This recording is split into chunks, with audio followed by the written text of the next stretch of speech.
Hello' everyone, আপোনালোক সকলোকে স্বাগতম জনাইছোঁ আছাম জিকে ইউটিউব চেনেলৰ আন এটা নতুন ভিডিঅ'লৈ। আজিৰ এই ভিডিঅ'টোত আমি ADRE 3.0 লগতে অসমৰ যিকোনো ধৰণৰ কম্পিটিটিভ এক্সামৰ বাবে প্ৰয়োজনীয় হোৱাকৈ কেইটামান অতি গুৰুত্বপূৰ্ণ কুৱেশ্যন এনচাৰ লৈ আহিছোঁ। গতিকে ভিডিঅ'টো স্কিপ নকৰি সম্পূৰ্ণলৈকে চাব আৰু আপোনালোকে কিমানটা কুৱেশ্যন শুদ্ধ কৰিব পাৰিছে কমেণ্ট বক্সত জনাব। তেনেহ'লে বলকচোন আজিৰ এই ভিডিঅ'টো আৰম্ভ কৰোঁ। আজিৰ আমাৰ ফাৰ্ষ্ট কুৱেশ্যনটো সুধিছে, অসমৰ ৰাজ্যিক ফুলটোৰ নাম কি?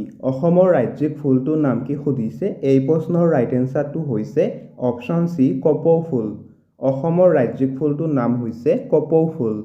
নেক্সট কুৱেশ্যনটো সুধিছে, অসমৰ ৰাজ্যিক ফলটোৰ নাম কি? অসমৰ ৰাজ্যিক ফলটোৰ নাম কি সুধিছে। এই প্ৰশ্নৰ ৰাইট এনচাৰটো হৈছে অপশ্যন বি, কাজি নেমু। অসমৰ ৰাজ্যিক ফলটোৰ নাম হৈছে কাজি নেমু। নেক্সট কুৱেশ্যনটো সুধিছে, অসমৰ ৰাজ্যিক গছজোপাৰ নাম কি? অসমৰ ৰাজ্যিক গছজোপাৰ নাম কি সুধিছে। ইয়াৰ ৰাইট এনচাৰটো হৈছে অপশ্যন বি, হুলুং গছ। অসমৰ ৰাজ্যিক গছজোপাৰ নাম হৈছে হুলুং গছ। নেক্সট কুৱেশ্যনটো সুধিছে, অসমৰ ৰাজ্যিক চৰাইটোৰ নাম কি? অসমৰ ৰাজ্যিক চৰাইটোৰ নাম কি সুধিছে। এই প্ৰশ্নৰ ৰাইট এনচাৰটো হৈছে অপশ্যন বি, দেওহাঁহ। অসমৰ ৰাজ্যিক চৰাইটোৰ নাম হৈছে দেওহাঁহ। নেক্সট কুৱেশ্যনটো সুধিছে, অসমৰ জাতীয় সংগীতটোৰ নাম কি? অসমৰ জাতীয় সংগীতটোৰ নাম কি সুধিছে। এই প্ৰশ্নৰ ৰাইট এনচাৰটো হৈছে অপশ্যন এ, অ মোৰ আপোনাৰ দেশ। অসমৰ জাতীয় সংগীতটোৰ নাম হৈছে অ মোৰ আপোনাৰ দেশ। নেক্সট কুৱেশ্যনটো সুধিছে, অসমৰ ৰাজ্যিক নৃত্যটোৰ নাম কি? অসমৰ ৰাজ্যিক নৃত্যটোৰ নাম কি সুধিছে। ইয়াৰ ৰাইট এনচাৰটো হৈছে অপশ্যন বি, বিহু নৃত্য। অসমৰ ৰাজ্যিক নৃত্যটোৰ নাম হৈছে বিহু নৃত্য। নেক্সট কুৱেশ্যনটো সুধিছে, অসমৰ ৰাজ্যিক মূল মন্ত্ৰটো কি? অসমৰ ৰাজ্যিক মূল মন্ত্ৰটো কি সুধিছে। ইয়াৰ ৰাইট এনচাৰটো হৈছে অপশ্যন ডি, জয় আই অসম। অসমৰ ৰাজ্যিক মূল মন্ত্ৰটো হৈছে জয় আই অসম। নেক্সট কুৱেশ্যনটো সুধিছে, অসমৰ চৰকাৰী ভাষাটো কি? অসমৰ চৰকাৰী ভাষাটো কি সুধিছে। ইয়াৰ ৰাইট এনচাৰটো হৈছে অপশ্যন বি, অসমীয়া। অসমৰ চৰকাৰী ভাষাটো হৈছে অসমীয়া। নেক্সট কুৱেশ্যনটো সুধিছে, অসমৰ ৰাজ্যিক জন্তুটোৰ নাম কি? অসমৰ ৰাজ্যিক জন্তুটোৰ নাম কি সুধিছে।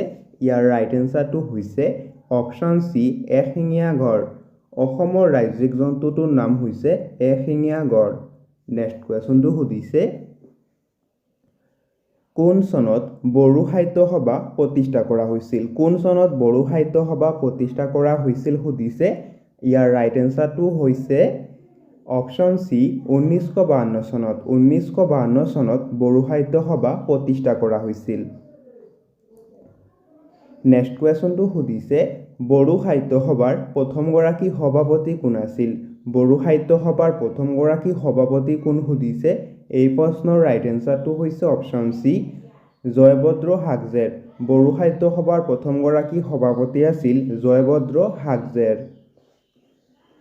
নেক্সট কুৱেশ্যনটো সুধিছে, বড়ো সাহিত্য সভাৰ প্ৰথমগৰাকী সম্পাদক কোন আছিল? বড়ো সাহিত্য সভাৰ প্ৰথমগৰাকী সম্পাদক কোন আছিল সুধিছে। ইয়াৰ ৰাইট এনচাৰটো হৈছে অপশ্যন ডি, সোণাৰাম তাউচেন। বড়ো সাহিত্য সভাৰ প্ৰথমগৰাকী সম্পাদক আছিল সোণাৰাম তাউচেন।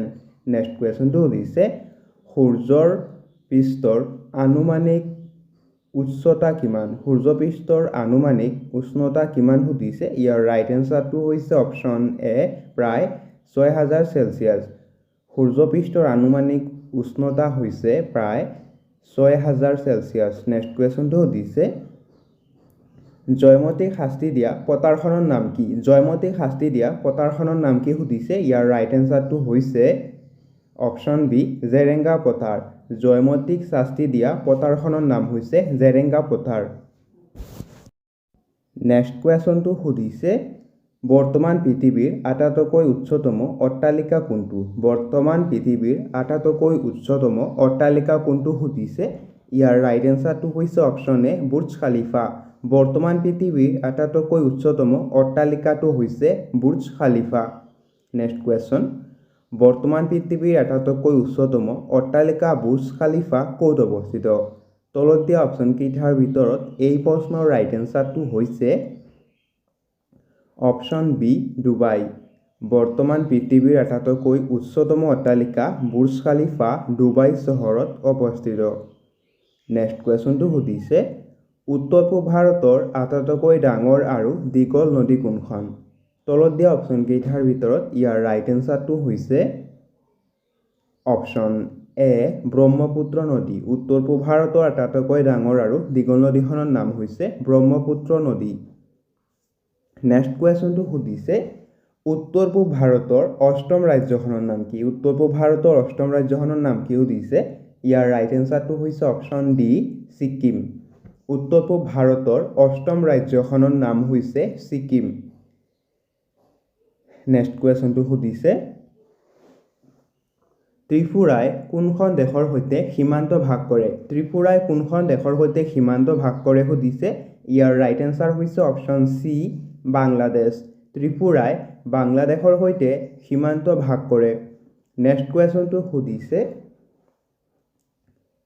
ভাৰতৰ কোনখন চহৰক পূবৰ স্কটলেণ্ড বুলি জনা যায় ভাৰতৰ কোনখন চহৰক পূবৰ স্কটলেণ্ড বুলি জনা যায় সুধিছে ইয়াৰ ৰাইট এনসাৰটো হৈছে অপশ্যন ডি শ্বিলং শ্বিলঙক উত্তৰ পূবৰ স্কটলেণ্ড বুলি কোৱা হয় বা ভাৰতৰ স্কটলেণ্ড বুলি কোৱা হয় নেক্সট কুৱেশ্যনটো সুধিছে ব্ৰিটিছ ৰাজত্বকালত অসমৰ ৰাজধানী কি আছিল ব্ৰিটিছ ৰাজত্বকালত অসমৰ ৰাজধানী ক'ত আছিল সুধিছে ইয়াৰ ৰাইট এনসাৰ হৈছে অপশ্যন চি শ্বিলং ব্ৰিটিছ ৰাজত্বকালত অসমৰ ৰাজধানী শ্বিলঙত আছিল নেক্সট কুৱেশ্যনটো সুধিছে নাতুলা পাছ ভাৰতৰ ক'ত অৱস্থিত নাতুলা পাছ ভাৰতৰ ক'ত আছে সুধিছে ইয়াৰ ৰাইট এনসাৰটো হৈছে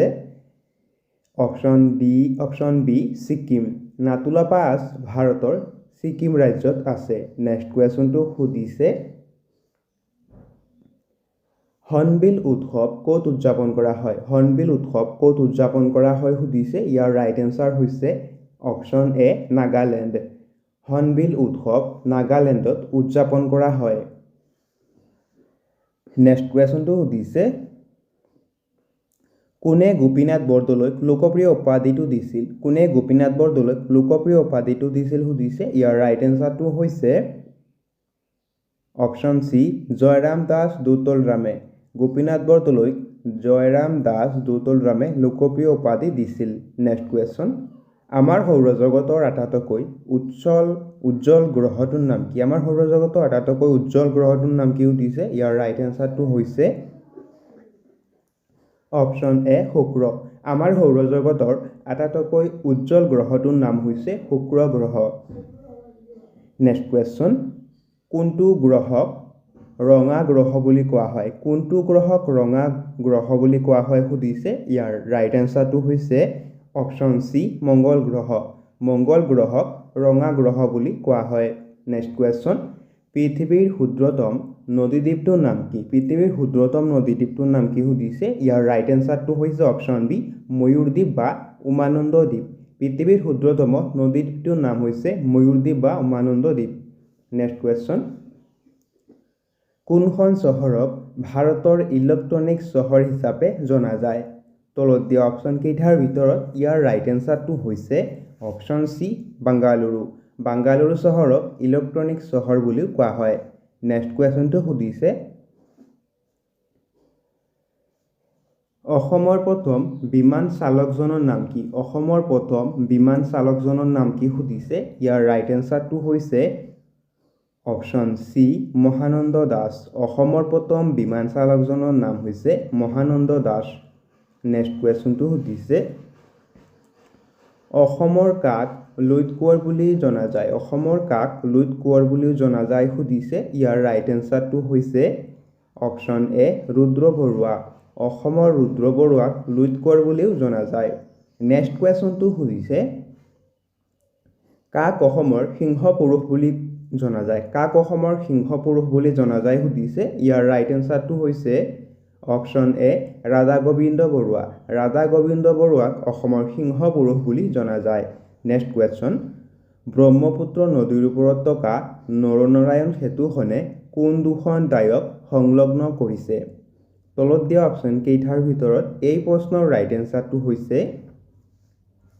অপশ্যন ডি পঞ্চৰত্ন আৰু যোগীঘোপা ব্ৰহ্মপুত্ৰ নদীৰ ওপৰত থকা নৰনাৰায়ণ সেতুখনে পঞ্চৰত্ন আৰু যোগীঘোপাক সংলগ্ন কৰে নেক্সট কুৱেশ্যন সাহিত্য একাডেমী বঁটা লাভ কৰা ককাদেউতাৰ হাড় পুথিখনৰ ৰচকগৰাকীৰ নাম কি তলত দিয়া অপশ্যন চাৰিটাৰ ভিতৰত এই প্ৰশ্নৰ ৰাইট এনচাৰটো হৈছে অপশ্যন বি নৱকান্ত বৰুৱা সাহিত্য একাডেমী বঁটা লাভ কৰা ককাদেউতাৰ হাড় পুথিখনৰ ৰচক হৈছে নৱকান্ত বৰুৱা নেক্সট কুৱেশ্যনটো সুধিছে অসমীয়া ব্যাকৰণক আধুনিক ৰূপ দিওঁতা প্ৰথম ব্যক্তিজন কোন আছিল তলত দিয়া অপশ্যন কেইটাৰ ভিতৰত এই প্ৰশ্নৰ ৰাইট এনচাৰটো হৈছে অপশ্যন এ হেমচন্দ্ৰ বৰুৱা অসমীয়া ব্যাকৰণক আধুনিক ৰূপ দিওঁতা প্ৰথম ব্যক্তিজন আছিল হেমচন্দ্ৰ বৰুৱা নেক্সট কুৱেশ্যন অগ্নিগড় কোনে সজাইছিল সুধিছে ইয়াৰ ৰাইট এনচাৰটো হৈছে অপশ্যন বি বাণ ৰজা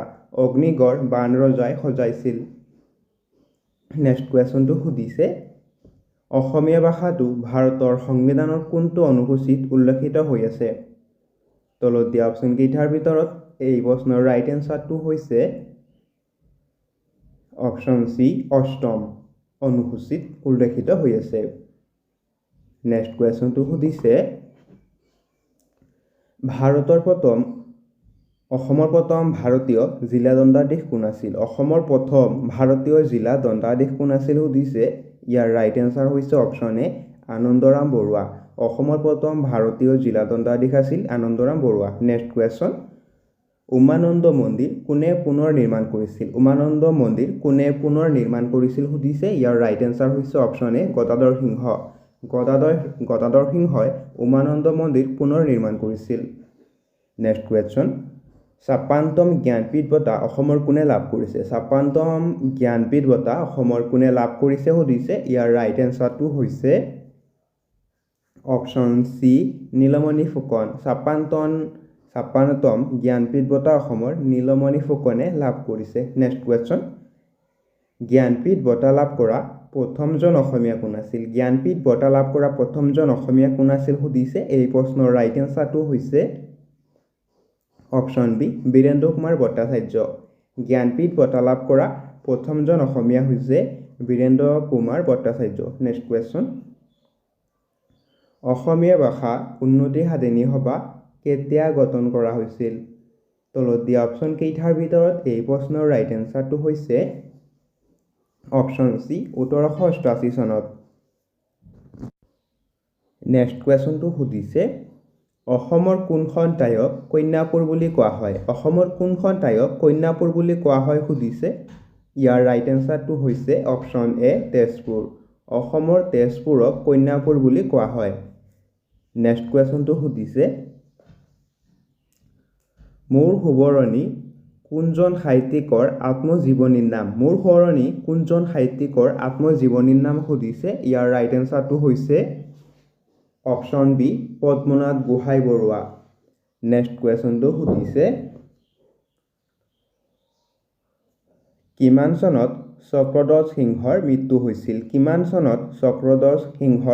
হৈছিল সুধিছে ইয়াৰ ৰাইট এনচাৰটো হৈছে অপশ্যন ডি ১৬৭০ খ্ৰীষ্টাব্দত চক্ৰধ্বজ সিংহৰ মৃত্যু হৈছিল নেক্সট কুৱেশ্যন কোনজন ৰজাই মহাপুৰুষ শ্ৰীমন্ত শংকৰদেৱক আশ্ৰয় দিছিল তলত দিয়া অপশ্যন কেইটাৰ ভিতৰত ইয়াৰ ৰাইট এনচাৰটো হৈছে অপশ্যন ডি নৰনাৰায়ণ ৰজাই মহাপুৰুষ শ্ৰীমন্ত শংকৰদেৱক আশ্ৰয় দিছিল নেক্সট কুৱেশ্যনটো সুধিছে লৰা ৰজা কিমান চনত শাসনভাৰ গ্ৰহণ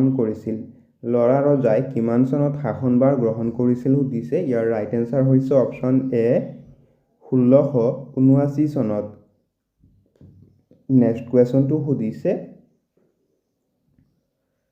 কোনজন ৰজাৰ পৃষ্ঠপোষকতাত মাধৱ কন্দলীয়ে ৰামায়ণ অনুবাদ কৰিছিল তলত দিয়া অপশ্যন কেইটাৰ ভিতৰত এই প্ৰশ্নৰ ৰাইট এনচাৰটো হৈছে অপশ্যন বি মহামাণিক্য ৰজাৰ পৃষ্ঠপোষকতাত মাধৱ কন্দলীয়ে ৰামায়ণ অনুবাদ কৰিছিল নেক্সট কুৱেশ্যন বংগালৰ অধীন হৈ টকাটকৈ মৰাই উচিত উক্তিষাৰ কাৰ